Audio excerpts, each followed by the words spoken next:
আজি যাব ওলালো শৰাইলৈ মন্দিৰলৈ বুলি। আমাৰ গাঁৱৰে মন্দিৰ পাতিৰং শ্ৰী শ্ৰী অৰ্ধনাৰীশ্বৰ শিৱ মন্দিৰত। আমি মেইন ৰাস্তাৰে নাযাই শ্বৰ্টকাট কৰি গ'লো অলপ সোনকালে পাবলৈকে। খুৰী এজনীও আহিলে আমাৰ লগতে। এয়া মন্দিৰৰ বাহিৰ ভাগ। যাত্ৰীও আহিছে। মন্দিৰত সদায় যাত্ৰী থাকে।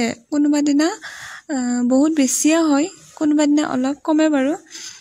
আৰু মন্দিৰত ভোগ চলিয়ে থাকে। শৰাইখন ভিতৰত দি দিলে। কিছুমান যাত্ৰীয়ে সেৱা লৈয়ে আছে। আমাৰ অলপ যাওঁতে দেৰিয়ে হৈছিল। এয়া বেলৰ তলতো চাকি ধূপ জ্বলাব পাৰি। ইয়াতো চাকি ধূপ জ্বলায়। গাইজনীকো মই সেৱাকে এটা কাঢ়ি ল'লোঁ।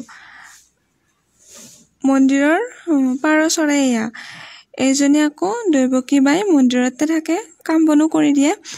তাৰপিছত আহিলোঁ সেৱা ল'বলৈ। আমি দেৰিকৈয়ে আহিছিলোঁ বাবে অলপ দেৰিকৈয়ে সেৱা ল'ব লাগিব, কাৰণ শৰাই বঢ়োৱাৰ পিছতহে সেৱা ল'ব দিয়ে। মন্দিৰৰ ভিতৰভাগ এয়া। বেলৰ তলতো সেৱা ল'লোঁ। এইটো মন্দিৰৰে পুখুৰী আৰু বাহিৰৰ পৰিৱেশ এয়া। তাৰপিছত আকৌ বুট ভগালে। বুট খাই উঠি পাণ্ডা দুয়োজনকে সেৱা লৈ ঘৰ গুচি আহিলোঁ। আজিলে বাই বাই।